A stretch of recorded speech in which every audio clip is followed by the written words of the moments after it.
बुद्धि का चमत्कार। बहुत पुराने समय की बात है। किसी नगर में एक व्यक्ति रहता था। एक गांव में राम सिंह नामक एक किसान अपनी पत्नी व बच्चे के साथ रहता था। राम सिंह अनपढ़ व गरीब था, मगर अपने बेटे सुंदर को वह पढ़ा लिखाकर किसी योग्य बनाना चाहता था, ताकि उसका बेटा भी उसकी भांति उम्र भर मेहनत मजदूरी न करता रहे।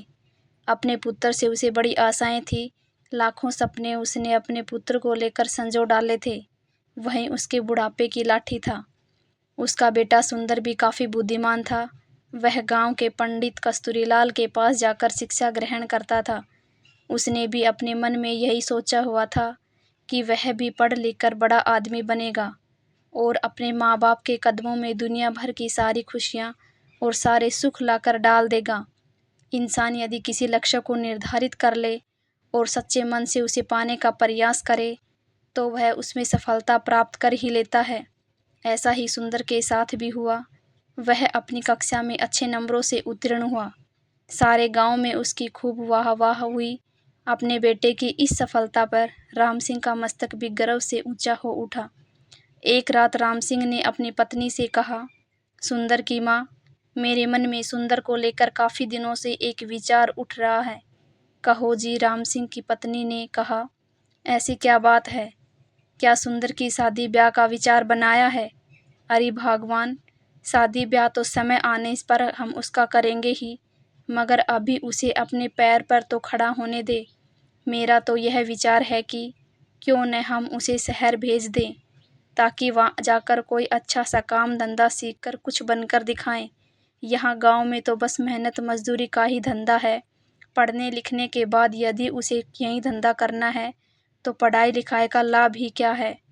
हमारा तो अपना कोई खेत भी नहीं है जिसमें मेहनत करके वह कोई तरक्की कर सके।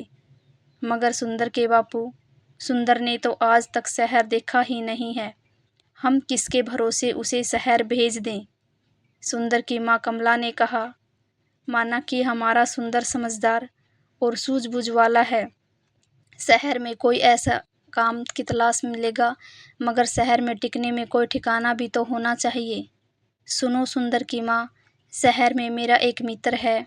हालांकि हम दोनों वर्षों से एक दूसरे से नहीं मिले, मगर फिर भी मुझे उम्मीद है कि यदि मैं सुंदर को उसका पता ठिकाना समझाकर भेजूं, तो वह अवश्य ही उसे शरण देगा और रोजी रोजगार ढूंढने में वह सुंदर की सहायता भी करेगा। बात तो आपकी ठीक है सुंदर के बापू, लेकिन मेरा मन नहीं मान रहा कि मैं अपने लाल को अपनी आंखों से दूर करूं। ऐसा तुम अपनी ममता के हाथों मजबूर होकर कह रही हो, मगर दिल से तो तुम भी यही चाहती हो कि हमारा बेटा तरक्की करे। इसलिए दिल को मजबूत बनाओ। सुंदर शहर जाकर कुछ बन गया तो हमारा बुढ़ापा भी सुख से गुजरेगा। और इस प्रकार राम सिंह ने अपनी पत्नी को समझा बुझाकर सुंदर को शहर भेजने के लिए राजी कर लिया। उसी शाम सुंदर जब अपने यार दोस्तों के साथ खेल कूद कर घर वापस आया, तो राम सिंह ने बड़े प्यार से अपने पास बैठाया और अपने मन की बात बता दी। सुंदर यह जानकर बहुत खुश हुआ कि उसका बापू उसे शहर भेजना चाहता है। वास्तव में सुंदर भी यही चाहता था कि वह किसी प्रकार शहर चला जाए और वहाँ कोई ऐसा काम धंधा करे जिससे उसका परिवार सदा सदा के लिए गरीबी से छुटकारा पाकर सुख भोगे। अतः पिता का प्रस्ताव पाकर वह बड़ा खुश हुआ और बोला, पिताजी, चाहता तो मैं भी यही था कि पढ़ लिख कर शहर जाऊं और अच्छी सी नौकरी करके घर की कमाई में आपका हाथ बटाऊं, मगर कहीं आप मुझे शहर भेजने से इनकार न कर दे। यही सोचकर मैंने आपसे अपने मन की बात नहीं कही, मगर जब आप स्वयं ही मुझे शहर भेजने के इच्छुक हैं, तो इससे अधिक खुशी की बात मेरी भले क्या हो सकती है। मैं अवश्य ही शहर जाऊंगा। और पर इस प्रकार दूसरे दिन राम सिंह ने उसे दिन दुनिया की ऊंच नीच समझाई और अपने मित्र का पता देकर शहर के लिए विदा कर दिया। सुंदर काफ़ी सूझबूझ वाला समझदार युवक था। अपने माता पिता के दुख दर्द को वह भली भांति समझता था। वह यह भी जानता था कि गांव में रहकर तो उसका भविष्य अंधकार में ही डूबा रहेगा, जबकि उसकी इच्छा बड़ा आदमी बनकर अपने माता पिता को भरपूर सुख देना था। अतः खुशी खुशी वह शहर के लिए रवाना हो गया। शहर आकर सुंदर की आंखें चुंधिया गई। खूब भीड़ भड़का, सजी संवरी दुकानें, तागे इको का आवागमन। खैर, आश्चर्य से वह सब देखता सुंदर अपने पिता के कथित दोस्त से मिलने चल दिया। लेकिन जब वह पता बताए स्थान पर पहुंचा तो पता चला कि उसके पिता का दोस्त रामचंद्र तो न जाने कब का मर खप गया और अब तो उसके परिवार का भी कोई अता पता नहीं था। यह जानकर सुंदर बहुत निराश हुआ और सोचने लगा कि अब क्या होगा। आशा निराशा तो जीवन में चलती ही रहती हैं, लेकिन सुंदर उन युवकों में से नहीं था जो हताश होकर बैठ जाते हैं। उसमें हिम्मत और आत्मविश्वास कूट कूट कर भरा था। उसने अपने बाप को दिलासा दिया और बोला, बेटे सुंदर, निराश होने से कुछ नहीं होगा। अब शहर आ ही गए हैं तो कुछ करके ही लौटेंगे। माँ और बापू ने मुझसे बड़ी उम्मीद लगा रखी है। मैं ही उनके बुढ़ापे की लाठी हूँ। अब शहर आ ही गया हूँ तो कुछ बनकर ही लौटूंगा। तुझे याद नहीं, गांव में मास्टर जी कहा करते थे, हिम्मत ए मर्दा मद ए खुदा, यानी जो लोग हिम्मत करते हैं उनकी भगवान खुद मदद करते हैं। अपने आप को इसी प्रकार हौसला बांधता हुआ सुंदर पूछता पूछता एक सराय में आकर ठहर गया। उसने स्नान आदि से निवृत्त होकर थोड़ा आराम किया, फिर किसी नौकरी की तलाश में निकल पड़ा। वह जहाँ भी नौकरी मांगने जाता, दुकानदार उसके बातचीत करने के ढंग और उसकी सूझबूझ से प्रभावित तो होता, किंतु कोई जान पहचान न होने के कारण उसे नौकरी नहीं मिल पाती थी। इसी प्रकार कई दिन गुजर गए। सुंदर गांव से अपने साथ जो रुपया पैसा लेकर आया था वह भी लगभग समाप्त होने को था। अब तो सचमुच सुंदर को चिंताओं ने घेर लिया। वह सोचने लगा कि काश शहर में उसकी कोई जानकारी होती तो अवश्य ही उसे कोई नौकरी मिल जाती। एक दिन की बात है, सुंदर थक हार कर एक पेड़ के नीचे बैठा मौजूदा स्थिति के विषय में सोच रहा था। इससे कुछ ही दूरी पर राज कर्मचारी पेड़ की ठंडी छांव में बैठे गपशप कर रहे थे। अनमना सा सुंदर उनकी बातें सुनने लगा। एक दूसरे से कह रहा था, कुछ भी कह भाई रामवीर, तू है बड़ा नसीब वाला। हम दोनों साथ साथ ही राज दरबार की सेवा में आए थे, मगर तू तरक्की करके राजा जी का खजांची बन गया और मैं रहा सिपाही का सिपाही। इसे कहते हैं तकदीर। तकदीर भी उन्हीं का साथ देती है गंगाराम, जो सूझबूझ और हिम्मत से काम लेते हैं।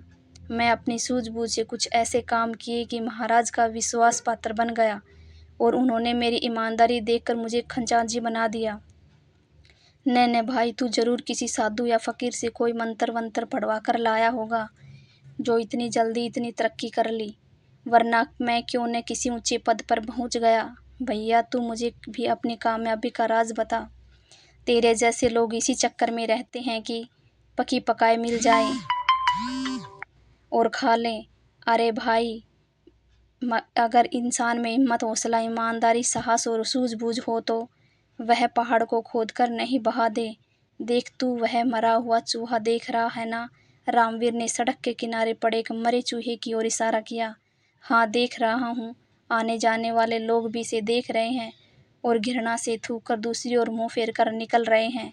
रामवीर भाई, मैं तुझसे मेरी कामयाबी का रहस्य पूछ रहा था और तू मुझे मरा हुआ चूहा दिखा रहा है। ये क्या बात हुई? गंगाराम, मैं तुझे कामयाबी की बाबत ही बता रहा हूँ। सुन, लोग उस मरे हुए चूहे पर थूक कर जा रहे हैं, मगर कोई सूझबूझ वाला इंसान इस मरे हुए चूहे से भी 4 पैसे कमा लेगा। भैया, मेरे अकल का इस्तेमाल करने से ही इंसान कामयाबी हासिल कराता है। जंतर मंतर से कुछ नहीं होता। मैं समझ गया रा भाई रामवीर।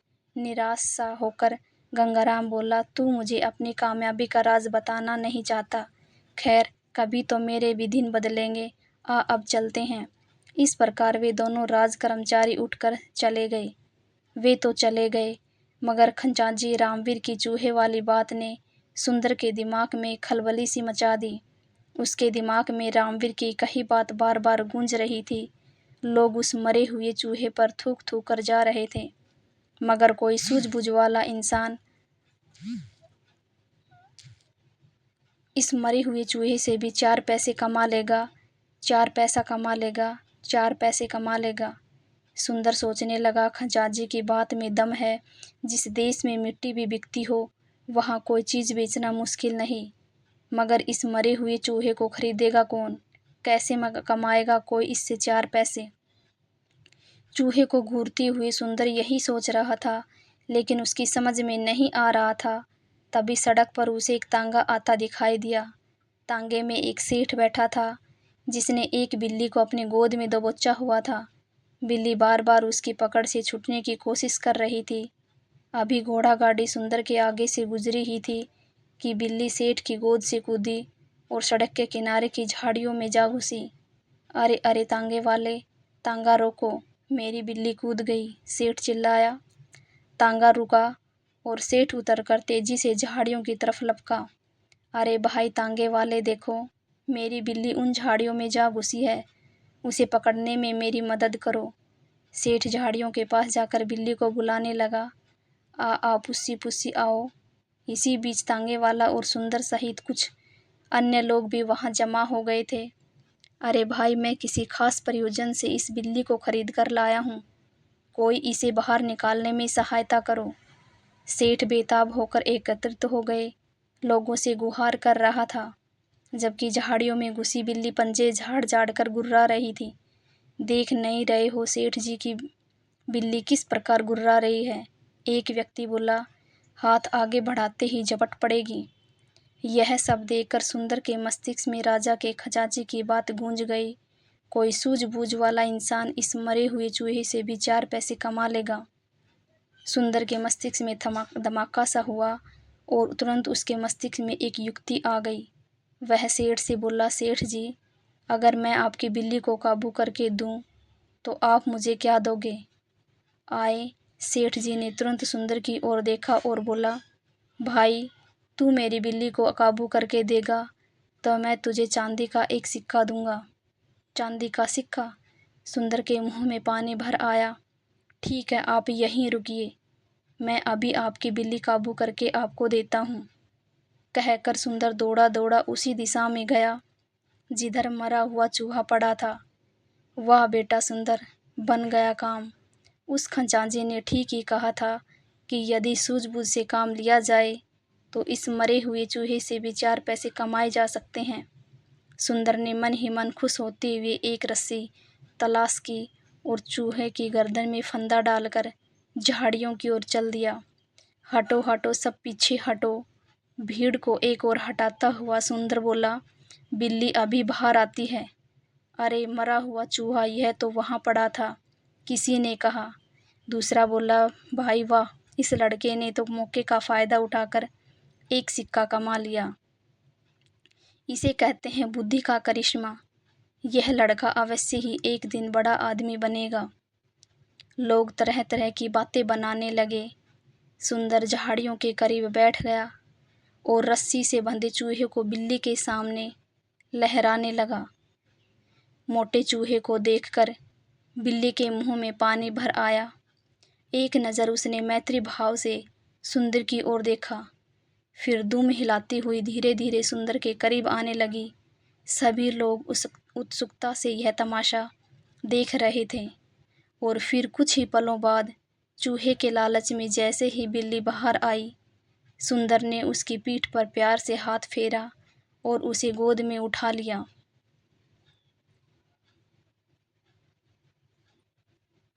कहानी को अंत तक सुनने के लिए आप सभी का बहुत बहुत धन्यवाद। आशा करती हूँ कि आपको ये कहानी पसंद आई होगी। अगर आपको ये कहानी पसंद आई है तो चैनल को सब्सक्राइब करें, लाइक करें और ज़्यादा से ज़्यादा शेयर करें।